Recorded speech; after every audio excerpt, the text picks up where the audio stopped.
대구시가 최근 도시 브랜드 슬로건을 기존 컬러풀 대구에서 파워풀 대구로 바꾼 것에 대해 시민단체가 시의 독단적인 행정이라며 비판하고 나섰습니다. 그동안 119 안전센터에만 있던 청송군에 소방서가 신설돼 소방 인력과 장비가 추가로 배치됐습니다. 대형 재난 발생에 대한 현장 대응 능력이 높아졌고 생활 밀착형 소방 서비스를 제공할 수 있게 됐다는 평가입니다. 경주 황성동에 이웃과 식재료를 나누는 행복 공유 냉장고가 설치됐습니다. 외식업 중앙회, 경주시 지부와 지역 음식점 업주, 그리고 지역민들의 관심 속에 냉장고가 풍성하게 채워졌습니다. 박근혜 전 대통령을 향해 소주병을 던진 혐의로 기소된 40대 A씨에게 징역형이 구형됐습니다.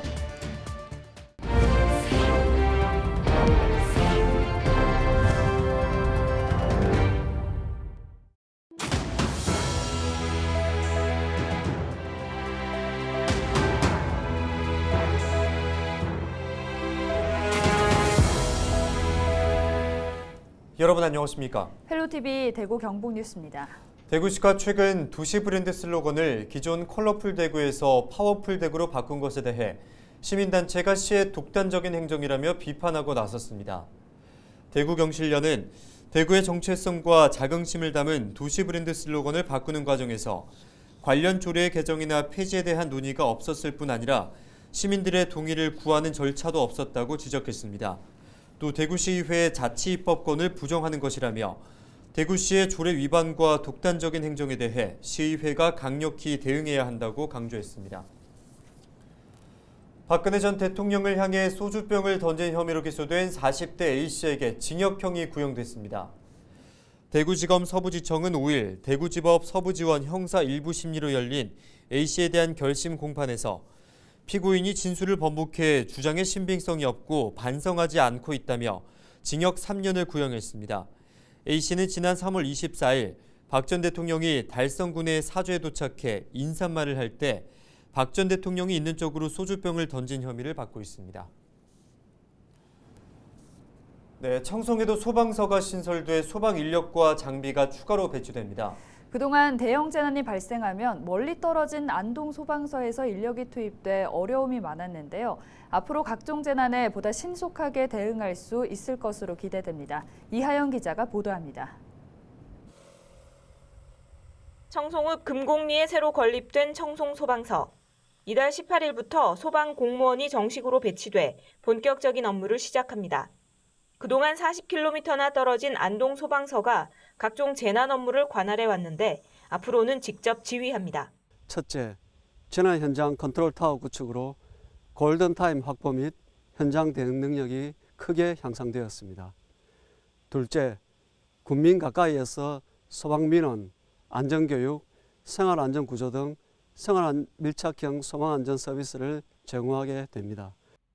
지하 1층, 지상 3층 규모로 지어진 새 청사에는 소방행정과와 예방안전과, 재난대응과 등 3개 부서가 근무하며 청송읍 119 안전센터도 청사 안으로 들어왔습니다. 앞으로 소방서 산하 안전센터 2곳과 지역대 3곳에 소방차량 30여 대와 인력 400여 명이 배치돼 각종 재난 발생 시 신속하게 대응할 예정입니다. 기존에는 안동소방서에서 컨트롤 타워 역할을 할 수 있는 지휘관이 출동을 해서 시간이 좀 많이 걸렸습니다. 하지만 현재는 청송소방서에서 바로 컨트롤 타워 역할을 할 수 있는 지휘관이 가기 때문에 시간이 많이 단축되었고, 그리고 청송소방서 내 굴절차 및 구조차 등 많은 차량들이 보강이 되어 현장 대응 능력을 신속하게 잘 할 수 있게 되었습니다. 청송소방서가 문을 열면서 경북도 내에 소방서가 없는 곳은 영양과 군위, 울릉 3곳으로 줄었습니다. 헬로TV 뉴스 이하영입니다.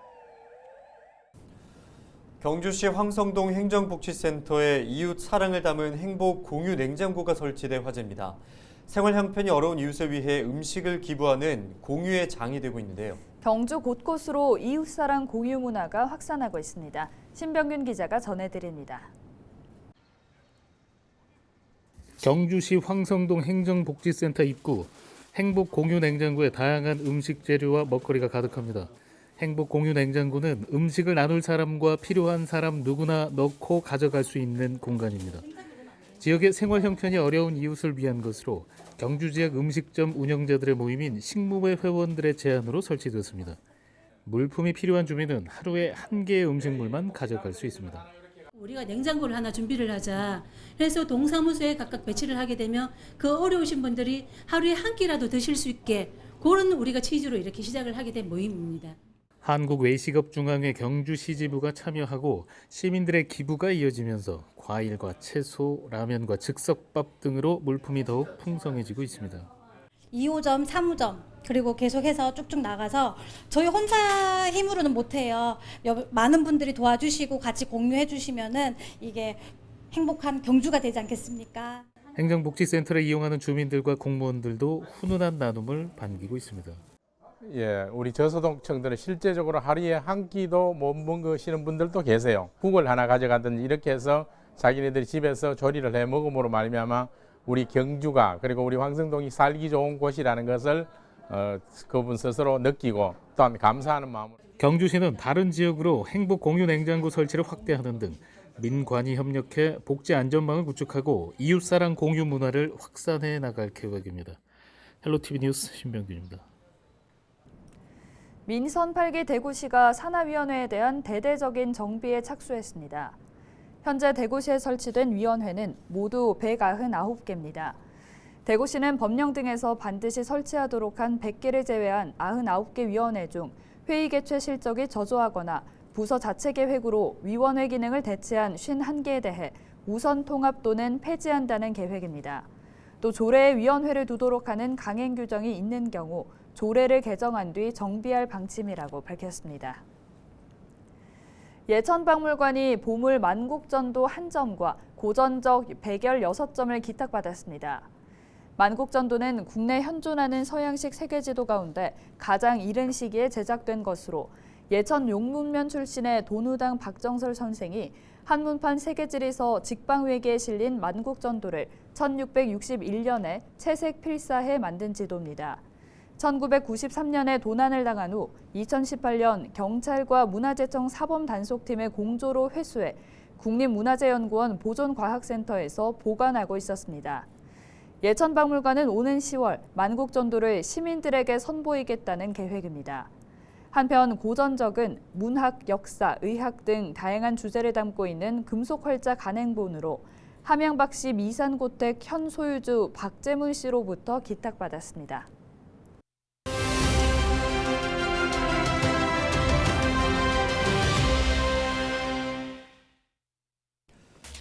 코로나19가 재확산 조짐을 보이고 있습니다. 6일 발표된 신규 확진자는 19,371명, 2만 명에 육박하는 확진자가 발생했는데 15주 만에 하루 평균 확진자가 증가세로 돌아섰습니다. 감염병 전문가인 이재갑 한림대 강남 성심병원 감염내과 교수는 한 라디오 인터뷰에서 이르면 다음 달 중순이면 확진자가 최대 20만 명에 이를 것이라고 전망했습니다. 방역 전문가들은 7월이 코로나19 재확산의 분수령이 될 것으로 보고 있는데요. 백신 접종 효과가 떨어지기 시작하는 시기인데다가 대량 확진으로 이 획득한 면역력도 함께 줄어들기 때문인데요. 연일 불볕더위가 이어지고 있는 요즘 학생들은 방학에 들어가고 직장인들도 여름 휴가를 앞두고 있습니다. 이처럼 코로나19 재확산 우려가 그 어느 때보다 높은 가운데 철저한 개인 방역수칙 준수가 필요해 보입니다. 지금까지 데일리 브리핑이었습니다.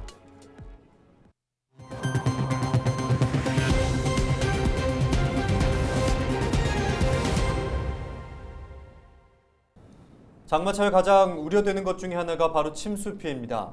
대구 경북은 이번 장마 기간 큰 비가 오지 않았습니다만 언제 집중호우가 내릴지는 알 수 없습니다. 지난 2020년 부산에서는 집중호우로 침수된 지하차도에서 시민 3명이 목숨을 잃는 안타까운 사건도 있었는데요. 침수 피해에 대한 대응은 더욱 중요해지고 있습니다. 다양한 침수 상황별 대처법을 안수민 기자가 체험해봤습니다.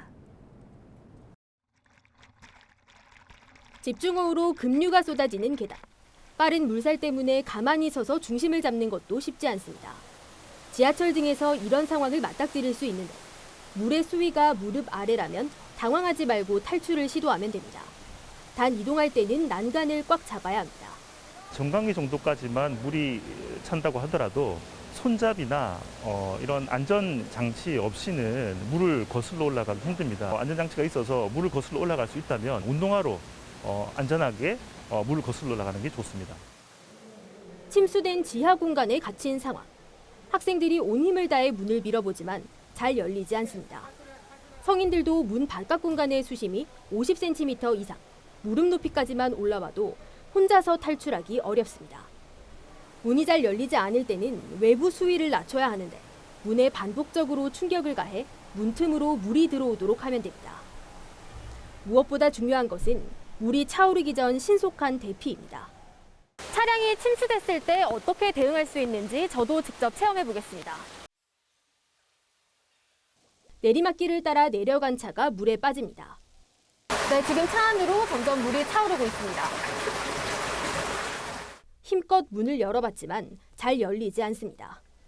이런 경우 물이 더 차오를 때까지 기다려야 합니다. 물이 가슴 정도 높이까지 올라오자 겨우 문이 열려 탈출했습니다. 차량 안과 밖의 수위차가 30cm 미만으로 떨어졌을 때 차량 문이 열리는 것을 확인할 수 있었습니다. 그거 잠겼을 때 물이 좀 차야지만 문을 열 수 있다는 게 그거 신기했고 이런 걸 미리 대비해야 된다고 생각을 했어요. 언제 어디서 맞닥뜨릴지 모르는 침수 피해. 실제 상황에서 당황하지 않고 대처하기 위해서는 평소 대응 요령을 잘 알고 있어야 합니다. 우리에게 재난이 닥쳤을 때 어떻게 행동하느냐가 굉장히 중요합니다. 예를 들자면 현장에 인류가 도착하기 전에 자기 자신을 살리는 것은 바로 자기 자신이기 때문입니다. 따라서 평상시에 이렇게 훈련이나 교육을 하지 않으면 생명을 잃을 수도 있습니다. 집중호우 때는 저지대나 하천 주변, 지하차도 등을 피하고 되도록 운전을 하지 않는 것이 피해를 예방하는 가장 좋은 방법이라고 전문가들은 조언합니다. 헬로티비 뉴스 안수민입니다. 폭염과 관련된 신기술을 한자리에서 볼 수 있는 대한민국 국제쿨산업전이 6일 대구 엑스코에서 개막했습니다. 8일까지 열리는 이번 전시회에는 안개 분사 장치인 쿨링포그, 스마트 그늘막 등 공공 냉방 시스템 관련 업체를 비롯해 차열 블록과 특수 포장재, 수직 정원 등 조경 관련 업체들이 참여했습니다. 또 대구 국제 폭염 대응 포럼 등 다양한 학술 행사가 개최되며 전문가와 학생 그리고 일반 시민 등의 참여도 가능합니다. 대구시는 이번 전시회가 지역 쿨산업 생태계 확산에 기여하고 기후 환경 변화에 선제적으로 대응하는 기회의 장이 되도록 하겠다고 밝혔습니다. 지난 겨울 소백산에 방사한 멸종위기종 붉은 여우가 200km 떨어진 부산에 서식하고 있는 것으로 확인됐습니다.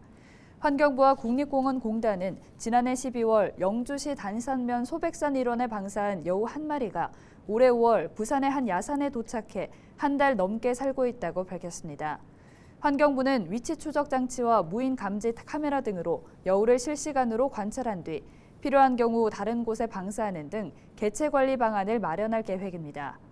붉은 여우는 털 색상이 붉은 토종 여우를 말한 것으로 영주시 여우생태관찰원에서 복원 후 자연으로 돌려보내고 있습니다. 예천군이 농축산부 공모사업 2023년도 축산악취 개선 사업에 선정돼 사업비 8억 원을 확보했습니다. 이 사업은 가축 분뇨 처리와 악취 저감 시설 장비 지원을 통해 환경 오염을 줄이고 주민들의 불편을 해소하기 위한 것입니다. 이번 공모에는 전국 47개 시군이 참여했으며 예천군은 2년 연속 공모사업에 선정돼 총 사업비 31억 원을 마련했습니다. 예천군은 올해 안에 대상 농가 인허가를 받아 내년 사업이 신속히 추진될 수 있도록 할 계획입니다. 봉화군이 폭염에 취약한 어르신들을 위한 보호 대책을 추진합니다. 군은 생활지원사 64명을 재난도우미로 지정해 어르신들을 대상으로 폭염 대비 행동 요령을 홍보하고 폭염 시 신속하게 홀몸 어르신을 돌보도록 했습니다. 또 경로당 250곳에 냉방비를 지원하고 노인 일자리 사업 활동 시간도 조정하기로 했습니다.